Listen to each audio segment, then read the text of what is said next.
កាលពីព្រេងនាយមានភូមិដាច់ស្រយាលមួយដែលមិនសូវមានប្រជាជនរស់នៅឡើយប្រជាជននៅក្នុងភូមិនេះពួកគេតែងប្រកបរបរធ្វើស្រែចម្ការ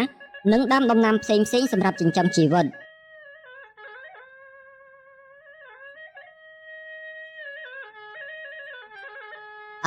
សួស្តីលោកបងបានហើយលោកបងអញចេញទៅណាដែរមិនបានជាថ្ងៃនេះហាក់លោកបងដើរកាត់ផ្លូវនេះអញ្ចឹងលោកប្អូនសំទីអីបានជាខ្ញុំដើរកាត់ទីនេះព្រោះតែផ្លូវទៅចំការរបស់ខ្ញុំនោះវាលិចទឹកព្រោះការប្រយុទ្ធមិញភ្លៀងមេធំទៅបានជាខ្ញុំនេះដើរផ្លូវនេះបណ្ដោះអាសន្នសិននឹងណាសង្ឃឹមថាលោកប្អូនមិនយកទោសភ័យអ្វីដល់ខ្ញុំទៅចោះមិនមែនជាបញ្ហាអីទេលបងដើរចោះណាមិនមែនជាបញ្ហាអីទេហើយនេះលោកបងទៅចំការមែនទេបាទលោកប្អូនខ្ញុំទៅចំការ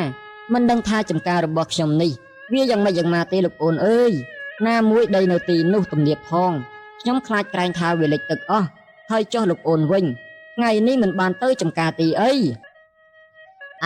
ខ្ញុំទៅតាលបងប៉ុន្តែខ្ញុំរវល់ចាំម៉ែវាដាំបាយដាំទឹករៀបចំសម្ពាយឲ្យខ្ញុំដើម្បីយកទៅចំការដែរនឹងណាលបងហើយតាពេមិនគិតជួយអ្វីទេណោះចាំតែមួយមុខនឹងហើយខ្ញុំណាបាយផងទឹកផងកូនផងមិនដូចជាតាពេឯងទេធ្វើចំការតែមួយមុខបថយម៉ែវាជេរខ្ញុំក្នុងមិនទៅបានហើយនេះនៅនឹងមកលបងបានផងម៉ែវាឯងមិនទឹកមកមិនទឹកមាត់ឲ្យខ្ញុំខ្លះទេអីមិនអីទេណាជាប្តីប្រពន្ធនឹងគ្នាត្រូវចេះស្រឡាញ់គ្នាត្រូវចេះជួយគ្នាទៅវិញទៅមកអញ្ចឹងខ្ញុំលាអ្នកទាំងពីរសិនហើយចាំជួបគ្នានៅឯចំការខ្ញុំទៅសិនហើយណាលោកប្អូនបាទលបងអញ្ចឹងក៏បានដែរលោកបងអញចេញទៅចំការមុនខ្ញុំចុះចាំជួបគ្នានៅឯចំការណាលបងបន្ទាប់ពីជជែកគ្នាមួយសន្ទុះមកតាបែនគាត់ក៏ធ្វើដំណើរទៅចំការរបស់គាត់ទៅខ្ញុំណាទុកមុខទុកមាត់ឲ្យតែពេលឯងហើយណាខ្ញុំយល់មុខដល់តាបែនទេ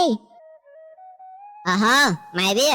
នេះទុកមុខទុកមាត់ឲ្យខ្ញុំអញ្ចឹងមែនទេអត់ហើយខ្ញុំមិនប្រកាន់នឹងម៉ែវាឯងទេហើយនេះរៀបចំសម្ភារឲ្យខ្ញុំហើយឬនៅខ្ញុំប្រញាប់ទៅចំការផងខ្ញុំដឹងថាមួយរយៈនេះម៉ែវាឯងរវល់ច្រើនឲ្យខ្ញុំសុំទោសម៉ែវាឯងផងខ្ញុំដឹងថាម៉ែវាឯងហត់ចាំយប់នេះចាំខ្ញុំថ្នាក់ថ្នមម៉ែវាឯងណាសម្ដីផ្អែមណាស់ណោតាពេឲ្យចេះដឹងខុសត្រូវអញ្ចឹងផងទៅចេះយកទោសលំបាកប្រពន្ធខ្លះផងកុំឲ្យតាពេតំណេដើរផឹកទៅបានហើយឥឡូវតំពេខ្ញុំរៀបចំរួចហើយតាពេឯងទៅចំការឲ្យចេះប្រយ័ត្នប្រយែងផងណាខ្ញុំនឹងកូននៅផ្ទះនៅរងចាំតាពេឯងមកវិញបាទម៉ែវាខ្ញុំដឹងហើយអញ្ចឹងខ្ញុំទៅសិនហើយណាម៉ែវាពេលខ្ញុំមកវិញខ្ញុំនាំយកបន្លែខ្លះមកជាមួយដែរមិនពិបាកម៉ែវាឯងទិញគេហូបចាខ្ញុំដឹងហើយតាពេឯងប្រញាប់ទៅព្រោះនៅតួផ្សេងទៀតនៅចាំសម្ដែងណាមួយនាទីខ្លីផងបាទម៉ែវាអញ្ចឹងខ្ញុំទៅសិនហើយណាប្តីប្រពន្ធមេកូននេះប្រៀបបានបីដូចជាទឹកនឹងភ្លើងអញ្ចឹងប្រពន្ធភ្លើងឯប្តីជាទឹកដុតគ្នាពន្លត់គ្នាទៅវិញទៅមកមើលទៅពួកគាត់ដូចជារង្កាំរកោសបន្តិចមែនប៉ុន្តែក៏ស្វីតណាស់ដែរមិនចាញ់ស្នេហាវ័យក្មេងប៉ុន្មានទេនៅផ្ទះលោកមេភូមិមិនបានទេណាលោកថៅកែដងព្រោះដីស្រែនៅទីនេះប្រជាជនធ្វើស្រែយូរមកហើយមិនអាចលក់ឲ្យលោកបានទេមិនបានថាលក់មិនបានខ្ញុំទិញដីពីពួកគេដើម្បីមកអភិវឌ្ឍស្រុកភូមិនេះពីព្រោះថាខ្ញុំមានគម្រោងថ្មីណាលោកមេភូមិខ្ញុំមិនដឹងទេអភិវឌ្ឍស្អីរបស់លោកឯងទៅបើតាមខ្ញុំដឹងលោកធ្វើដើម្បីតែប្រយោជន៍ខ្លួនឯងទេលោកមេភូមិកំអាលខឹងនេះបើលោកមេភូមិយល់ព្រមបញ្ចុះបញ្ចូលអ្នកស្រុកឲ្យពួកគេព្រមលក់ដីមកឲ្យខ្ញុំនឹងមានសគុណខ្លះជូនលោកនេះជាប្រាក់បន្តិចបន្តួចខ្ញុំជូនលោកមេភូមិនៅពេលដែលការងារនេះបានសម្រេចខ្ញុំនឹងជូនលោកមេភូមិម្ដងទៀតខ្ញុំមិនព្រមទទួលយកប្រាក់ទំនុករបស់លោកជាដាច់ខាតលោកយកប្រាក់របស់លោកឯងទៅវិញចោះដរាបណាខ្ញុំនៅមានជីវិតខ្ញុំមិនក្បត់ប្រជាជនខ្ញុំទេបើលោកមិនទទួលអញ្ចឹងខ្ញុំគិតលាលោកមេភូមិទៅសិនហើយចាំថ្ងៃក្រោយខ្ញុំមកម្ដងទៀតបន្ទាប់ពីនិយាយហើយលោកថៅកែដងគាត់ក៏ធ្វើដំណើរចេញទៅបាត់ទៅលោកមេភូមិនេះពិតជារឹងទទឹងនឹងយើងមែនយើងត្រូវតែធ្វើអ្វីម្យ៉ាងហើយបើមិនអញ្ចឹងទេផែនការរបស់យើងច្បាស់ជាមិនជោគជ័យឡើយលោកម្ចាស់លោកថៅកែដងគាត់ដូចជាចង់បានដីដែលភូមិយើងណាគាត់មកទីនេះជាច្រើនលើកជាច្រើនសារមកហើយពិតមែនហើយ តែយើងមិនព្រមជាដាច់ខាតយើងមិនព្រមស៊ីសំដកនោះទេយើងជាមេភូមិនៅក្នុងភូមិនេះប្រៀបបីដូចជាឪពុកម្ដាយនៃភូមិនេះអញ្ចឹងបើយើងលក់ដីឲ្យគេយើងដូចជាស៊ីទឹកភ្នែកប្រជាជនយើងអញ្ចឹងយើងមិនព្រមលក់ជាដាច់ខាត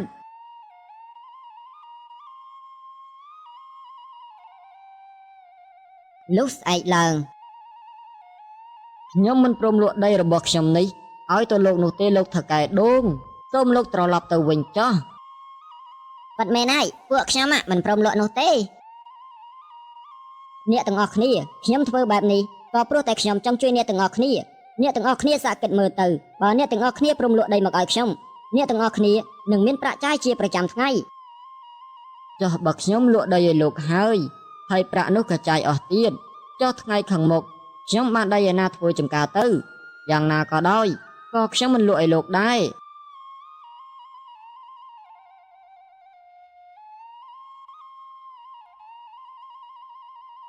អ្នកភូមិនេះចំជារឿងទៅតឹងពិតមែនតើយើងគួរធ្វើយ៉ាងណាទៅទើបអាចយកដីរបស់ពួកគេបានព្រោះថាដីចំការប៉ុន្មាននេះវាត្រូវប៉ាន់សម្បំណាស់លោកម្ចាស់ខ្ញុំនឹកឃើញវិធីមួយហើយតើជាវិធីអីទៅឯងឆាប់និយាយមកលោកម្ចាស់ចង់បានដីអ្នកភូមិនេះមែនទេខ្ញុំមានវិធីហើយណាលោកម្ចាស់ពិតមែនហើយយើងពិតជាចង់បានដីនេះពិតមែនប៉ុន្តែរឿងដែលសំខាន់នោះទាំងអ្នកស្រុកទាំងលោកមេភូមិពួកគេពិបាកនឹងសហការជាមួយណាស់មិនដឹងថាត្រូវធ្វើយ៉ាងណាទើបអាចយកដីនោះបានទេលោកម្ចាស់រឿងហ្នឹងលែងជាបញ្ហាទៀតហើយខ្ញុំមានដំណោះស្រាយហើយណាលោកម្ចាស់អាយ៉ាឯងឆាប់និយាយមកមើលពិតជាមានដំណោះស្រាយមែនឬបាទពិតមែនហើយលោកម្ចាស់គឺបែបនេះណាខ្ញុំលើដំណឹងមកថាលោកចៅវាយខេត្តថ្មីជាបងធររបស់លោកម្ចាស់មែនទេយើងឲ្យលៀបសក្ការៈទៅគាត់ខ្លះទៅហើយឲ្យគាត់ដូរលោកមេភូមិចេញនៅពេលដែលលោកមេភូមិថ្មីចូលមកយើងធ្វើតាមវិធីចាស់របស់យើងតាលោកម្ចាស់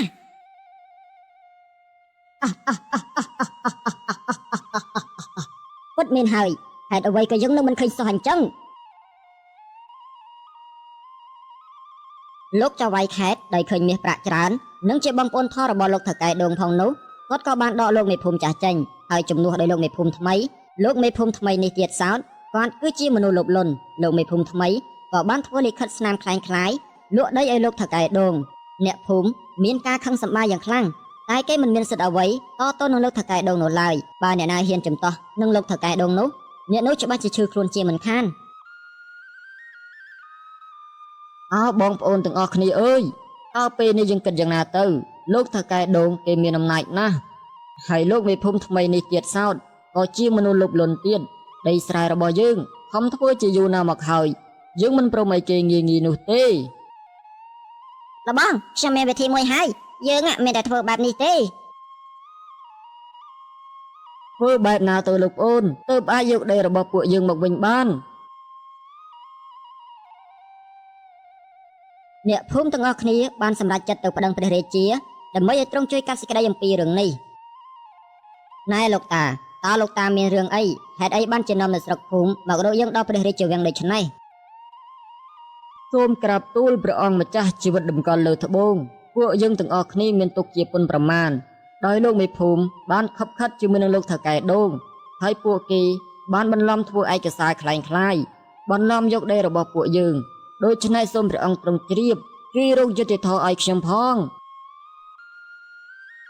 មើលលោកមេភូមិតើរឿងនេះពិតដោយលោកតានិយាយមែនទេមិនពិតនោះទេព្រះអង្គម្ចាស់ខ្ញុំមានក្រដាសស្នាមត្រឹមត្រូវខ្ញុំមិនបានបន្លំអីទេអ្នកស្រុកភូមិពិតជាបានលក់ដីឲ្យលោកថកែដូងពិតមែននិងបានទទួលយកប្រាក់ពីលោកថកែដូងទៀតផងតើចាំម្នាក់នេះនិយាយបែបនេះតើគាត់មានភស្តុតាងអ្វីដែរឬទេដែលចោទប្រកាន់ខ្ញុំថាបានខົບខិតជាមួយលោកថកែដូងនោះពិតមានហើយព្រះអង្គម្ចាស់ជីវិតតម្កល់លើត្បូងពួកអ្នកភូមិអស់នេះពិតជាបានទទួលប្រាក់ពីខ្ញុំពិតមែនហើយគេថែមទាំងផ្តិតមេដាយឲ្យខ្ញុំទៀតផងមើលលោកតាតើលោកតាមានភស្តុតាងអ្វីទេដែលចោទប្រកាន់ថាលោកមេភូមិនិងលោកថកែដូងបានខົບខិតគ្នាប្លន់ដីអ្នកទាំងអស់គ្នានោះខ្ញុំមិនមានភស្តុតាងអ្វីទេប៉ុន្តែដីនោះជាដីរបស់ពួកខ្ញុំពិតមែនហើយពួកខ្ញុំក៏មិនបានព្រមលក់ដីឲ្យលោកថកែដូងនោះដែរខ្ញុំមានតែយកអ្នកតាមកធ្វើជាសាក្សីប៉ុណ្ណោះ វាមិនដែលមានអ្នកតាឯណាមកធ្វើសាក់សីឲ្យតែឯងនោះទេចេះតែមានហើយរំពេចនោះដែរអ្នកតាដែលថែរក្សាក្នុងស្រុកភូមិនោះដោយឃើញរឿងអយុត្តិធម៌បែបនេះគាត់ក៏បានបង្ហាញខ្លួនចេញមកខ្ញុំធ្វើជាសាក្សីជូនអ្នកស្រុកដីស្រែចម្ការរបស់ពួកគេគឺពិតជាមិនបានលក់ឲ្យលោកថកែដងពិតមែនហើយខ្ញុំជាអ្នកតាដែលថែរក្សាក្នុងស្រុកភូមិនេះជាយូរណាស់មកហើយសូមព្រះអង្គម្ចាស់ទ្រង់ជ្រាបព្រះរាជាដោយឃើញមហិទ្ធិឫទ្ធិអ្នកតាដូច្នេះទ្រង់ក៏បានកាត់សេចក្តីថាលោកមេភូមិនិងថកែដងពិតជាបានខົບខិតគ្នាពិតមែនទ្រង់ក៏បានបញ្ជាឲ្យសេនាចាប់លោកថកែដងនិងលោកមេភូមិយកទៅឃុំដើម្បីរងចាំថ្ងៃកាត់ទោសជាច្រើនថ្ងៃកន្លងមកអ្នកភូមិក៏បានសាងខ្ទមអ្នកតាមួយដើម្បីនឹករលឹកដឹងគុណដល់គាត់ដែលគាត់បានធ្វើជាសាក្សីជូនពួកគេហើយអ្នកស្រុកភូមិមានជំនឿខ្លាំងណាស់ទៅលើគាត់ហើយពួកគេតែងយកសំណែនមកសានលោកតាជារឿយៗ